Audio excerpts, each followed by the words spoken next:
আমি কি তোর একটা দিনও তোমায় ছেড়ে থাকতে পারবো না কৈলাস? আরে একটা দিন কি বলছো পিউলি? আরে একটা ঘন্টাও তোমায় আমি একলা থাকতে দেবো না। আজ এই মুহূর্তে তোমায় আমি সঙ্গে করে নিয়ে যাবো। রিয়েলি? রিয়েলি মাই সো ডার্লিং। ও আনন্দে আমার নাচতে ইচ্ছে করছে। আমার ভাবতে না ভীষণ ভালো লাগছে। এবার আমি তোমাকে আপন করে পাবো, একদম তো আপন করে পাবো। পিউলি মাই ডার্লিং। মিস্টার সামন্ত, এত নিজ তুমি নিজের বোনের সঙ্গে বোন হাসছো কলঙ্কিনী, দাদার সঙ্গে ব্যভিচার করে আসতে তোমার লজ্জা করছে না? কৈলাস, তুমি তাহলে আমাদের আসল সম্পর্কটা ওকে বলে দাও। আসল সম্পর্ক হ্যাঁ সেকর। পিউলির মাত্র দাদা সে এখানে এলো। আমি আসলে ওর কত প্রেমিক লজ্জাহীন নারী পুরুষদের আধুনিক প্রেম কাহিনী চমৎকার নিদর্শন। ওরা একজনকে বিয়ে করবে আর একজনের সঙ্গে প্রেম করবে, আর হয়তো একজনের ঔরসেরই সন্তানের জন্ম দিয়ে বলবে। কি বলে? আপনাকে বলিনি ম্যাডাম, আপনাকে বলিনি, কারণ আপনি এখন মিসেস পিউলি থেকে মিস পিউলি হয়ে গেছে। আমি বলুন আপনার মতো শিক্ষিত আধুনিকা দুর্নীতি সম্পন্ন মেয়েদের বলছি, ওগো মেয়েরা, তোমরা যদি বিকৃত প্রেমের কন্টেস্টে যোগ দিতে চাও তাহলে অতি সত্য আমার প্রাক্তন স্ত্রী ওরবে শেখর বাবুর পার্ট টাইম প্রেমিকা ওরবে কৈলাস বাবুর বর্তমানে প্রেমিকা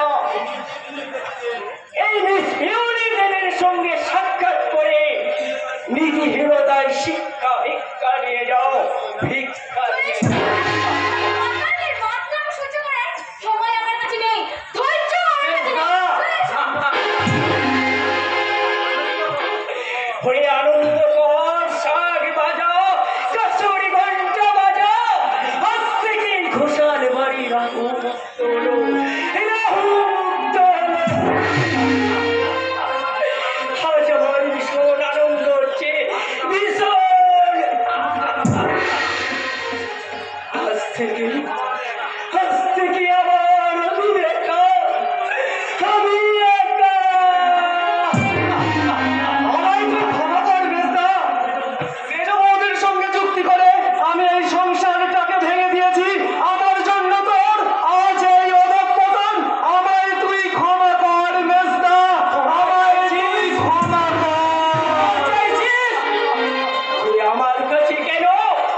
ওই যে মানুষটা রাস্তায় রাস্তায় ভিক্ষা করছে, দেরি করছে, ওরে যাওয়ার যা, সেই মানুষটার কাছে গিয়ে তুই ক্ষমা করবে, জানে ভাই ওরটা কি আমায় ক্ষমা করবে? কেন করবে না রে হতভাগা? শত অন্যায় করলেও তোরা যে আমার ভাই, তোদের সঙ্গে যে আমার রক্তের সম্পর্ক, রক্তের সম্পর্ক কি এত সহজে ছিন্ন করা যায়? কাঁদিস নে হতভাগা, কাঁদিস নে, আর তুই অমন করে কাঁদিস নে। এবার একটু একটু করে আমার সংসারে সুদিন ফিরে আসছে, তাই তো আমার সংসারে জ্বলন্ত চিতার আগুন ভেদ করে আমি মিলনের সারাইয়ের সুর শুনতে পাচ্ছি। আজ আজ আমি আমার সব ভাইদের কাছে ফিরে পেয়েছি, কিন্তু এই আনন্দের দিনে আজ যদি আমার স্বাক্ষরটা বেঁচে থাকতা, হতভাগা বড় অভিমান করে বলে গিয়েছিল আমার মায়ের চিকিৎসার জন্য আমি ভিক্ষে করতে যাচ্ছি, সেই যে গেল আর ফিরল না।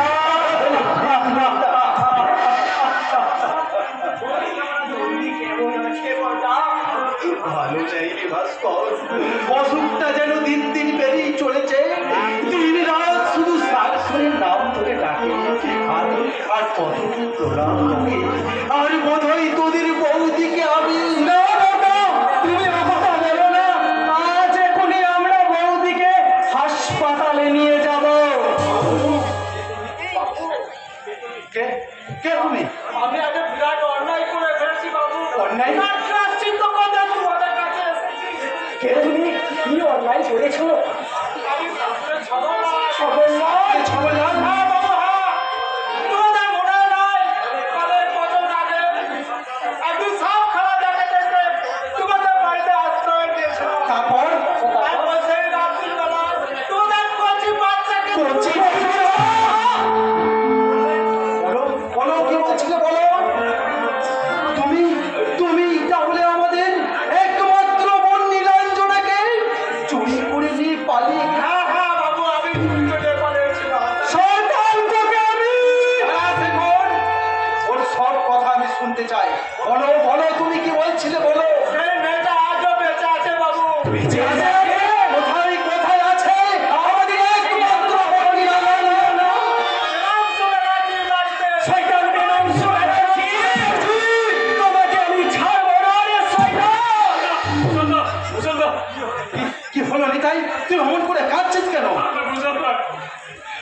দিয়ে ফেরার পথে কয়েকজন গুন্ডা আলপনাকে তুলে নিতে গেছে। ওদের সঙ্গে মেজবতী দাদা সেই কৈলাস বাবু ছিল। সেটা নয় সামন্ত, তুমি অনেক নিচে নেমে গেছো, আর তোমাকে আমি নিচেই নামতে দেবো না রে শয়তান, আর তোমাকে নিচেই নামতে দেবো না। ওই ধূর্ত শয়তানদের সঙ্গে একদিন আমি ঘনিষ্ঠভাবে মেলামেশা করেছিলাম, তাই ওদের গোপন ঘাটির সমস্ত সংবাদ আমার লোকদর্পণে। তুই বৌদির চিকিৎসার উপযুক্ত ব্যবস্থা কর। আমি আলপনা আর আমাদের একমাত্র বোন নীলাঞ্জনার উদ্ধারে পুলিশ বাহিনী নিয়ে ছুটে চললাম চৈতালি ভিলার দিকে।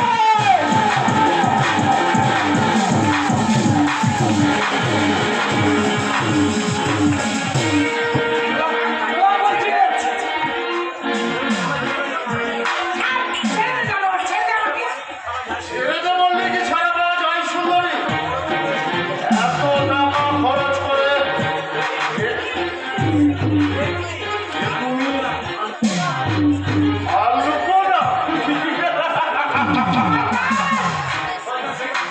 আলপনা যে আলপনার খোঁজে ওটা শহর আমি তোলপাড় করে দিয়েছি। সেই আলপনা আজ আমার সামনে হঠাৎ তোর ম্যাজিকের মতো এসে হাজির হয়ে গেছে।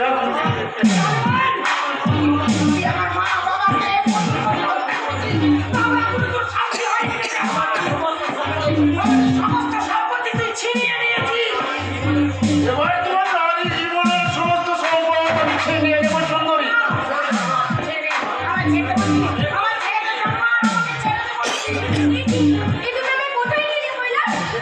এখানে আসার জন্য তুমি ব্যাকুল হয়ে উঠেছিলে।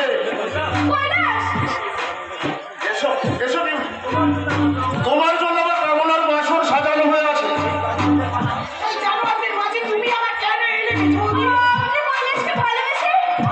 ভালোবাসা ওই ভাস্কর ঘোষালের উচ্ছিস থাকে, আমি আমার ভালোবাসারে ভাগ দেব। কথা ভাবে কি করবি ওরে? দুঃখ করো না সুন্দরী, তোমার ভালোবাসা মানে তো বেডরুমের ভালোবাসা, আর ওই ভালোবাসা দিই আজ আমি তোমার দেহ মন সব করে দেব। না না না না, শুনেছি তুমি নাকি খুব সুন্দর নাচতে জানো। ওই নাচ তোমাকে উলঙ্গ করে দেবে। ট্রাই করবে তুমি তোমার উত্তম নৃত্য। সেই নৃত্যের তালে তালে আমি এই সুন্দরী আলপনার যৌবন তরঙ্গের সাঁতারে কালো।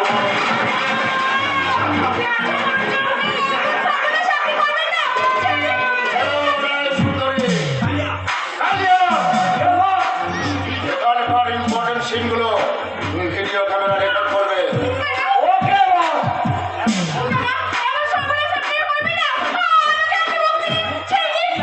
মুক্তি তো আমি দেব, তোমাদের দুজনকে আমি একই পথে মুক্তি দেব।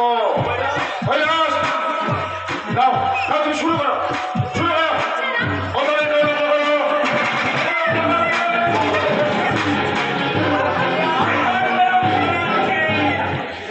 এবার তোমার শয়তানি খেলা বন্ধ করো। করা হোক।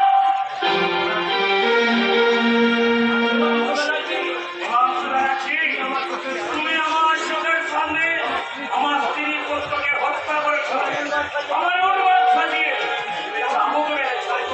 আমি তোমার জানি। হুঁশিয়ার সিদ্ধার্থ বললে, আমার নড়াচড়া করলে তো গুলি করে আমার গুলিটা উড়িয়ে দেবো। আমার পিস্তল, আমার চেয়ে। শয়তান সিদ্ধান্ত বলে, শয়তান সিদ্ধার্থ বললে, বেশ তুমি পালিয়ে প্রাণ বাঁচিয়েছিলে, কিন্তু আর তো আমি তোমাকে বাঁচতে দেবো না। সমুদ্রে রেহাই বাতিলের মতো কারণ পুলিশ তোর শয়তানি দিলা ঘিরে ফেলেছে। পুলিশ আসার অনেক আগে তোমাকে ফোন করে এই দুই সুন্দরীকে নিয়ে আমি গোপন সুরঙ্গ পথ ধরে এই চৈতালি ভিড়া ছেড়ে পালাবো। আমি পালিয়ে বাঁচতে দেব না।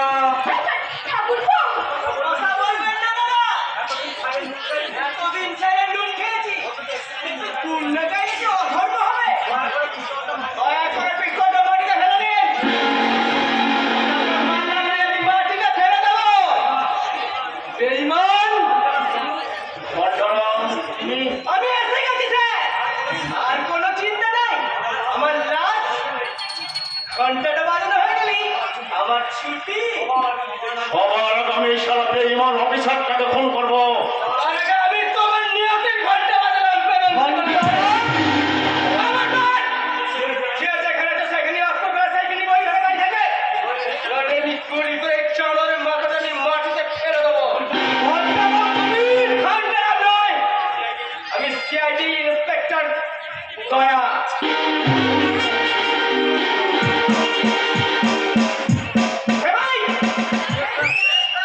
এদের অ্যারেস্ট করে এখনই এখান থেকে নিয়ে যাবে।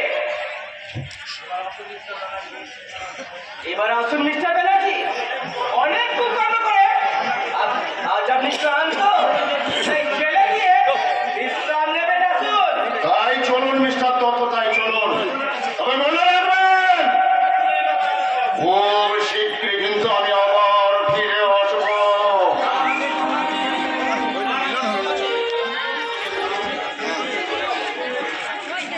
মিলনটা কেটে দিয়েছে। আসুন, আসুন। আর আমি শেষ কথা বলে একটা করে দেবো রে শয়তান। মর!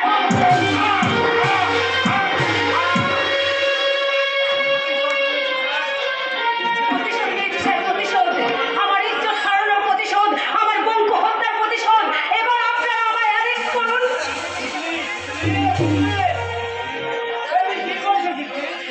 চেয়ে দেখ ওস্তাদ, চেয়ে দেখ, আমার সব হারানোর প্রতিশোধ আজ আমি নিয়েছি। প্রেমাংশু ব্যানার্জিকে আমি নিজের হাতে কপিয়ে কপিয়ে খুন করেছি।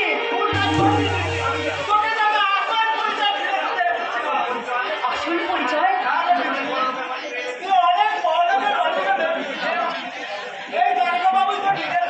কি বললে? এই ঝিলিক আমাদের একমাত্র বোন। ভগবান! ওরে বোন, ফিরে পেয়েও তোকে আমরা ধরে রাখতে পারলাম না।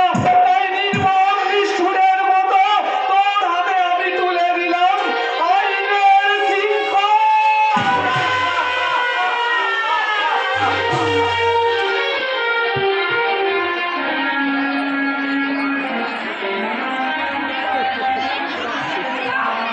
যাবে না, আমি হাসপাতালে কিছুতেই যাব না।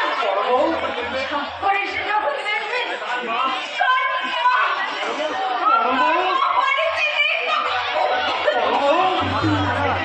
তখন ওর তো স্বাক্ষর এসে দাঁড়িয়েছে। দুহাত ভরে আমাকে আমাকে ডাকছে, যাচ্ছে যাচ্ছে ভাই, আমি এক্ষুনি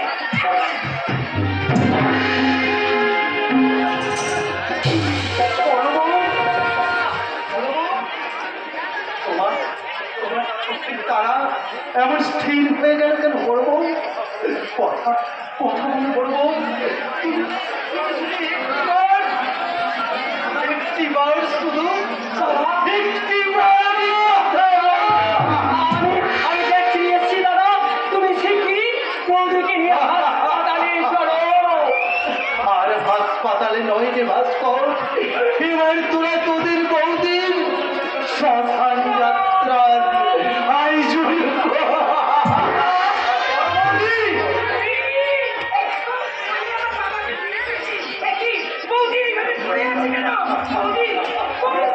দাদা, কি হয়েছে দাদা? তুমি আমাকে বলো বৌদির কি হয়েছে দাদা? ও ভগবান, আর তুমি কত খেলা দেখাবে?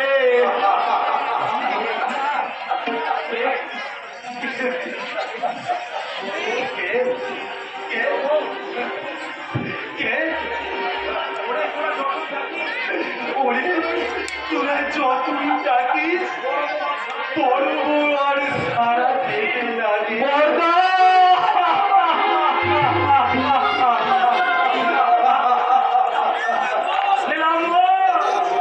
কাকা বাবু, একদিন আমি আপনার মেয়ে আলপনাকে কথা দিয়েছিলাম ওকে আমার সংসারের বউ করে ঘরে তুলবো, কিন্তু কিন্তু আমি আমার কথা রাখতে পারিনি কাকা বাবু। তাই আপনার কাছে শুধু একটা অনুরোধ, আপনার মেয়ে আলপনাকে আমার ভাস্করের হাতে তুলে দিয়ে আপনি রক্ষা করবেন মায়ের ফেলে যাওয়া সংসার, যে সংসারে অহরহ চলছে চিতা বাজছে সারা